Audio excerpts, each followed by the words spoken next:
Right, so there are lots of different types of memory that come into non-declarative memory. Here are some examples. Habituation, sensitization, priming, classical conditioning, and procedural memory. All right, so we're going to go through a few of these examples to explain these.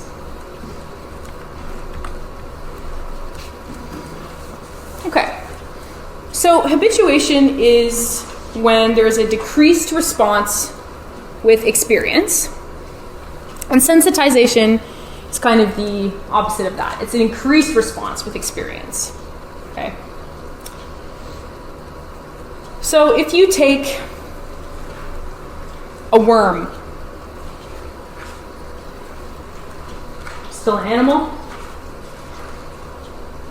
and you start poking it with a stick. It's not very nice, but okay. Poke it once, it'll recoil, right? Poke it again, it'll still recoil, but a bit less. Keep poking it, eventually it'll just stop because it realizes this is fine, this isn't hurting me, whatever, right? I'm sure the worm is not thinking whatever, right? But that's what the behavior is showing, right? A decreased response with experience. And this is seen as actually a form of memory, right? Form of learning. So yes, even worms can learn and have memories, right? So if anyone tells you you're crazy for saying that, you tell them that I told you that worms have memories. They must.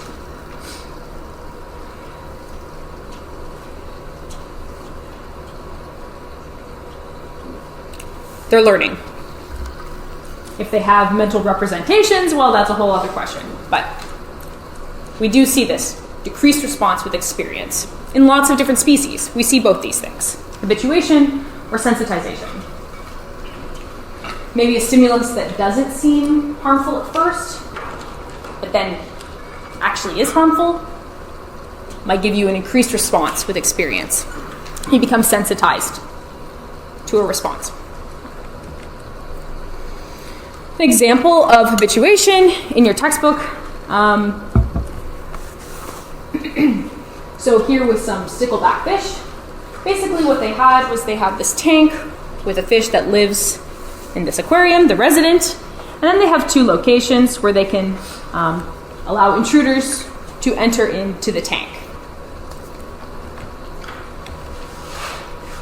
And they had 4 different testing trials.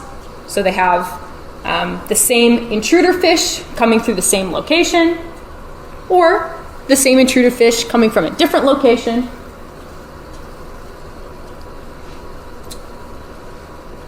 a different intruder fish coming from the same place, and a different intruder fish coming from a different place. So if we look back at that picture again, these are the 2 places, right? So they'll have multiple trials, where sometimes the intruder is coming from here or here, and sometimes the intruder, it's a different individual. Okay. And what happens when an intruder comes into the tank of the resident is that the resident will start becoming aggressive and try to bite the intruder. Okay. So that's what they measured here. So the rate of aggression was actually lowest for the same fish presented in the same location. So the context here is important. The fact that it's the same stimulus over time reduces that biting behavior. So that's a pretty clear example of habituation.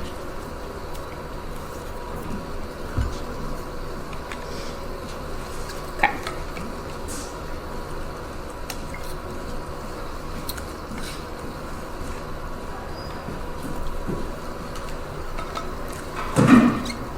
Of course, there are other examples of non-declarative memory.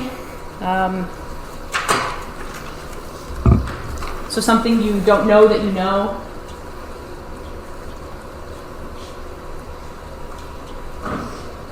Learning to ride a bike, There's this classic example.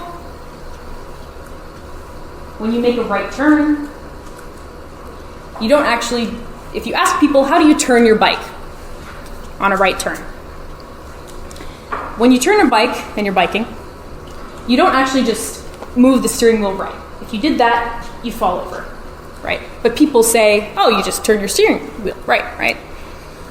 What you actually do is you turn it left and then you turn it right. And people know this when they're riding a bike, but they don't actually have the explicit knowledge of that. That's an example of a procedural memory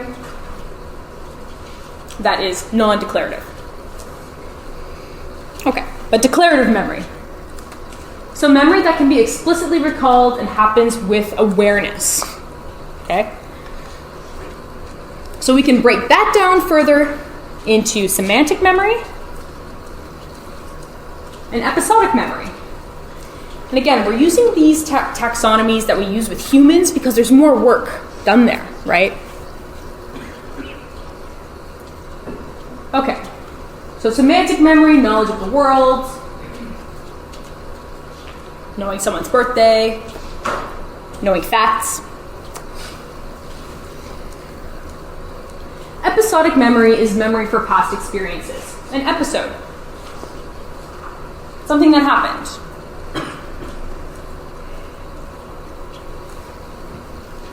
Perhaps you know the date of your friend's birthday. That's semantic memory. But maybe you also have an episode of being at your friend's birthday. Those are different. Can anyone see why it might be difficult to test these things in animals? Right?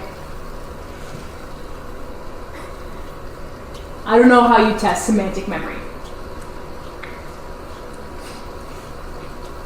But there have been a lot of efforts to study episodic memory in animals.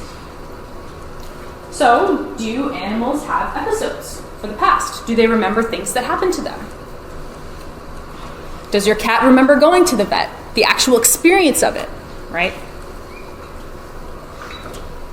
But you can't ask your cat, what is the vet? They don't know that, right? Or perhaps they do in some way, but you can't really just ask them. With people, you can ask them things. We can talk, we can communicate. So it makes it difficult to study memory in animals. It is difficult. But people have been quite clever in studying episodic memory. And one of the most famous experiments looking at episodic memory in non-human animals comes from a particular lab. And we'll watch this little video from this lab here talking about some birds, a scrub jay. They talk about other things in this video as well.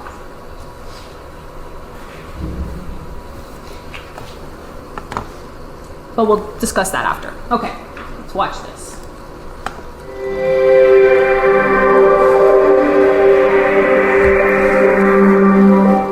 For years, birds have been associated with the derogatory term bird brain, but our research on one particular group of birds, members of the crow family, that includes the jays and the ravens, suggests that in fact they're brainy birds. The jays engage in quite complex social behaviour, and it's here that we really see how intelligent they are. These birds hide food for the future, and they have amazing memories of where they've stashed their hidden caches. And because the birds are both protectors of their own caches and potential thieves of other birds' caches, they really do go to great lengths to prevent other birds from stealing their food. For example, if other birds are around, they will often hide out of sight.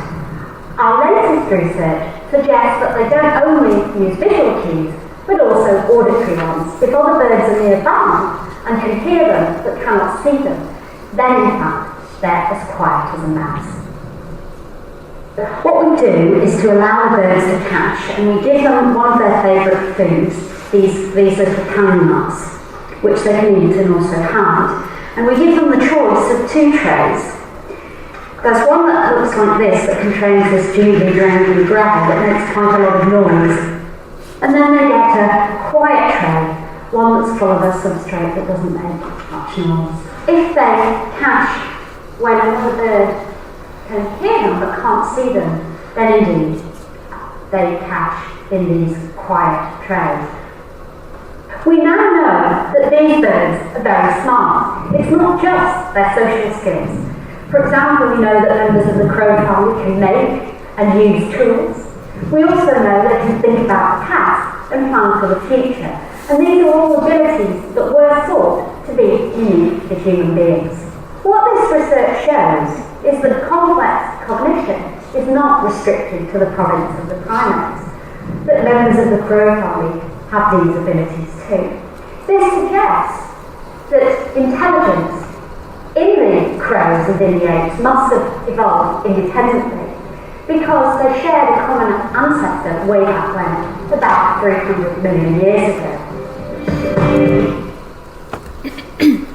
All right, so that was Nikki Clayton, who studies these birds and has found some pretty important things about them. She talks about a whole lot of things. I mean, she's showing the gravel, the noisiness, right, and the quiet. Those are different experiments. But it's a very similar procedure. So I wanted to show you what it actually looks like that we're going to go through now for finding that episodic memory in animals. Okay, so episodic memory in animals is sometimes called episodic-like memory. It's also often called what, where, when memory. If you think about an episode that you had, a time in your life, let's say your last birthday, you have to remember what, right? Birthday. Where were you? At home. And when? When was that, right? These are pretty important concepts or pieces of an episode, of episodic memory. Memory for what, where, and when. So that's what they tried to test in these scrub jays. Okay? So they were using those same trays that you saw in the video there. It would all have been the quiet substrate, nothing noisy.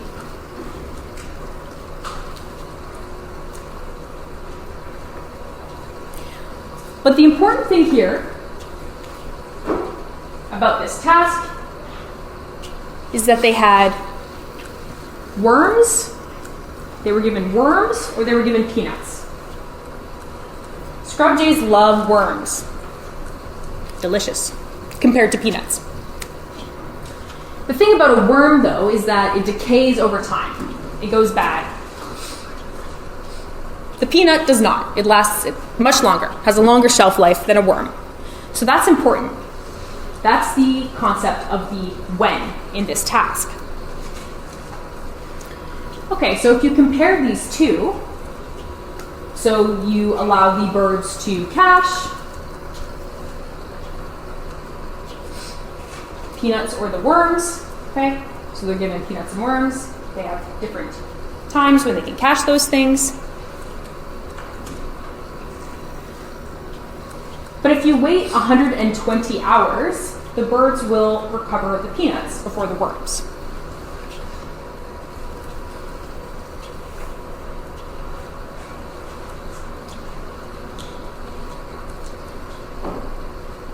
They also remembered where they cached the food, right? And what they were caching, and when they cached it.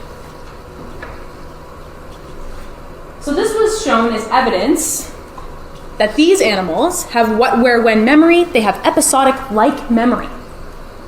They had to remember what, where, and when. Now, people have disputed this kind of work, saying, okay, well, there's a few flaws here.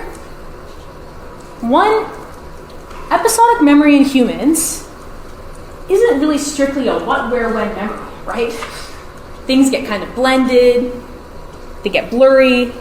If you talk to someone about an episode, two people might have very different recollections of what happened in the same episode, right? You might not always remember the when, you might not always remember the where. So it's not as strict as that. The other thing is it's difficult to say that just because these birds remembered the what, where, and the when of what they cached, how is that saying that this is an actual episode, right? Pretty hot debate, comes up pretty often in animal cognition memory research, is do animals have episodic memory? Episodic-like memory.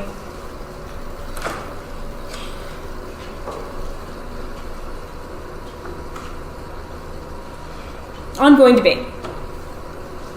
But they certainly have what, where, when memory, right? If what, where, when memory is episodic memory, that's kind of the ongoing question. Okay.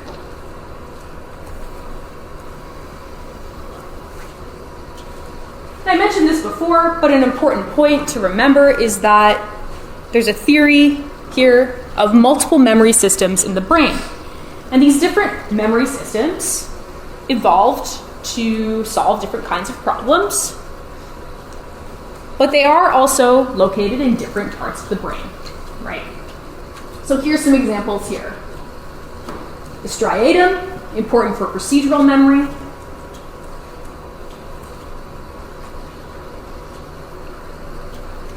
We'll talk about this more when we discuss navigation.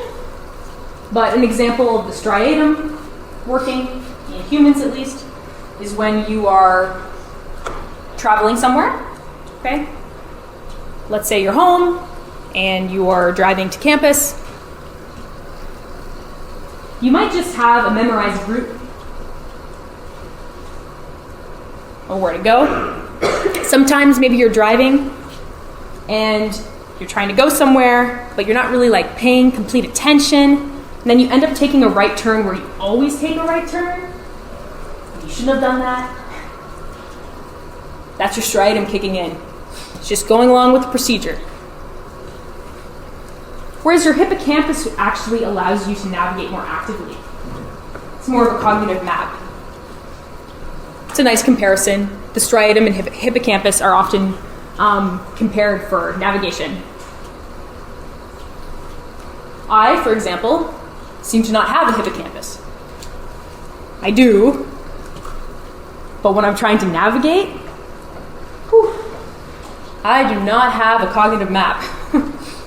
I'm always using that striatum. What are my routes? I have memorized routes, right? Anyway, that's a tangent. The point here, multiple memory systems in the brain to solve different kinds of problems, right? And I wanted to talk a little bit more about the hippocampus and spatial memory. Like I mentioned, the hippocampus is important for spatial memory. And it's actually a pretty evolutionarily old structure. So lots of animals have a hippocampus. And there's a lot of work done on the hippocampus. So I think it's a good one to talk about. So it can be traced back to early vertebrates. And even though a bit of the structure is different of the hippocampus, the function is the same. So it's always important for spatial memory, which is pretty cool. You can see it here in primates, rodents, and birds. This is another view of the avian hippocampus right here. This is a sagittal view of the brain. And we often talk about the hippocampus in terms of chickadees and food-storing birds. Talked about this a bit last week. So chickadees and other food-storing birds have a large hippocampus relative to similar but non-food-storing species.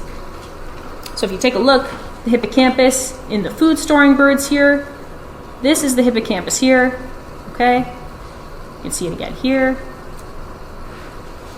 But when you compare it to non-food storing, it's quite small in comparison to the rest of the brain. And the thought here is that because food storing is a spatial task, right? Have a big hippocampus. You can also see this difference in wild birds compared to captive birds. This is an older study, but here again you're looking at the hippocampus. And you can see in the wild birds it's larger than in the captive birds. So does anyone have an idea why that might be? Yeah. So a wild bird has a lot more variety in their environment than a captive bird do. And the wild is almost like very much a cage in the wild. Yeah, exactly. And you can think about even just, so there's more going on, the space is bigger. They have to navigate more. In a little cage, it's not a whole lot to have to navigate with. Yeah. There are also more threats in the wild, so more predators and stuff compared to the captive birds and wild. Absolutely, absolutely. Having a good spatial memory is more important in the wild than in captivity. Of course, there's going to be a lot of different factors that can influence this. That's just one potential factor, right? Or a couple different factors. But yeah. And then I wanted to end off this first little section here, giving a brief little research talk, some of my own work that I've done, and I think it relates nicely to a lot of the things we've talked about today. So in my master's, I worked with brown-headed cowbirds, and I was studying their spatial memory and their hippocampus. So brown-headed cowbirds are obligate brood nest parasites. Does anyone know what a nest parasite is? Yeah. Animals that, birds, Yeah. lay their babies and eggs in another bird's nest, which then the baby bird kind of takes over the nest and pushes out the other baby birds. Yes, exactly. Oop.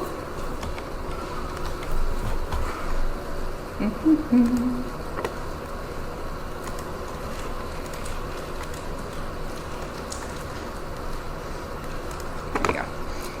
Yes, so exactly. That's right. So a nest parasite lays its eggs in the nests of other birds. Cuckoos do this. Then they don't have to raise their own young, right? They're a bunch of jerks, really. So female brown-headed cowbirds, instead of raising their own young, lay their eggs in the nests of other birds. Males, though, don't participate in this. They don't have to find the nests or monitor them. So females do all this nest search. They monitor these different nests to find nests that they can lay their eggs into. Right? They lay a lot of eggs. They have to pay attention and find a lot of nests. And what we actually find is that male and female brown-headed cowbirds show differences in their behavior, cognitive ability, and in their brain morphology. So again, with this hippocampal difference, females have greater hippocampal volume and generally have better spatial memory skills than males do. This makes sense. It ties directly to their life history, their ecology. Pretty neat. So to test spatial memory performance in the lab, what do? Some work has used something like an open field. So cowbirds have a big open field, and they have all these different little cups where food could be. Think kind of like a radioalarm maze, right? One of those locations, spatial locations, has food in it, it's correct. Wait 24 hours and test them to find the food.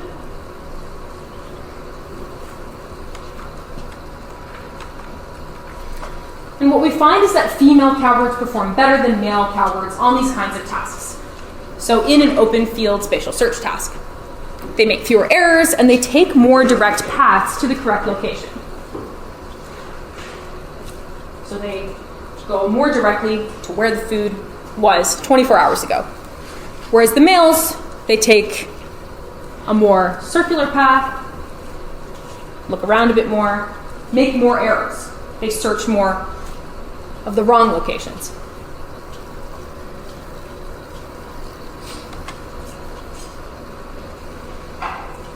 Now what I did in my master's was I had some touchscreen tasks. There's that same video we watched earlier. It's just a little clip from it. Don't have to watch it again. But that's another way you can test spatial memory, right? Is on a touchscreen task. And actually what some researchers have found is that on a spatial delayed matching to sample task, breeding male cowbirds perform better than breeding females and non-breeding males. So we see that difference, that role reversal, sex role reversal. Okay. So why would males outperform females on a spatial task, right?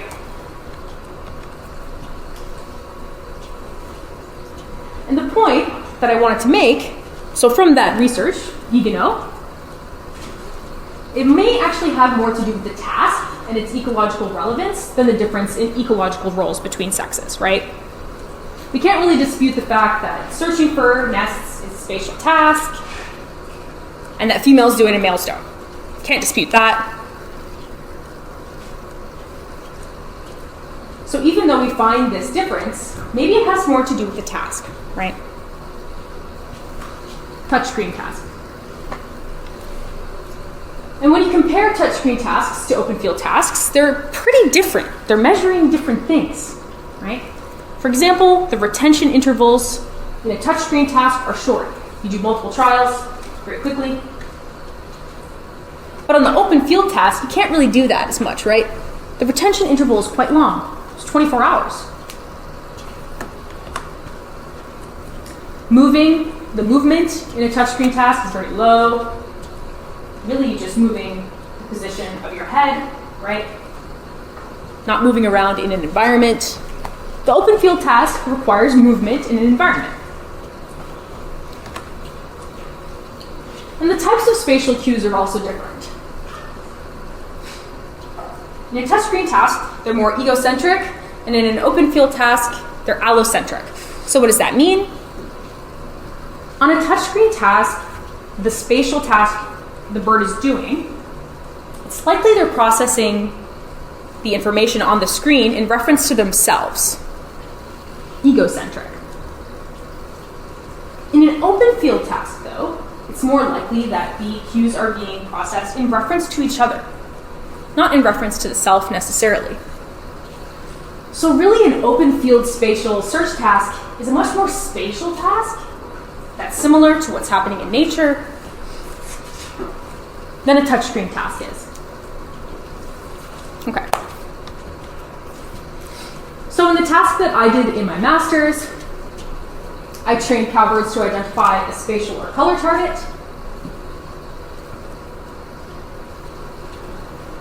And I compared their retention between the sexes. Okay? So basically, the birds are given a target they have to remember, and then after 20 minutes, they're tested again. Okay? So kind of extending that retention interval. So on a given day, let's say on the spatial task, they have this array of different things to peck, right? Different items. And on a given day, let's say this one in the spatial array is correct. If they are correct, they get food. And if they are incorrect, lights out, no food access. So that happens for 20 minutes. And then they sit in the little box for 20 minutes, hopefully to retain that information. And then we tested them again after for another 20 minutes. So now the colors are different, right? The same spatial location is correct. Color matching task, very similar in setup, except this time the thing to pay attention to is the color of the object, the item. So it might move around in the array, but the color is the thing to pay attention to. Okay. And what I found, based on approximately 32,000 trials in total, lots of trials, right, was that males outperformed females. Again, finding this difference, this sex difference, on a touchscreen task.